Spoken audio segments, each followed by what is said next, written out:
और मजहब हमार कमजोरी है, ये तो जाने ले। बेमौत मरे वालन का चीख पुकार तोर कमजोरी बा, ये हम जान गए बानी। अच्छा कहले, अच्छा कहले ते हमरा बहन के लेके जा कहले, नहीं तो अगला धमाका तोरा घर में हुई और तोर चीथड़ा हमरा पैर के नीचे। चीथड़े की क्या बात करते हो? लहू का कतरा कतरा तक बहा देंगे। अगर खेलोगे खून की होली तो तुम्हारी बलि चढ़ाकर बकरा ईद मना लेंगे। बकवास बंद कर।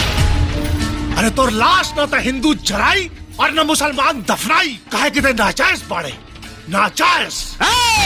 ते जायज होके क्या उखाड़ ले बड़े रे? हाँ? एक दूसरे के लड़ौले बड़े, एकता के तोड़ने बड़े। अरे सबसे बड़ा नाजायज होला जे देशद्रोही होला। चलाओ।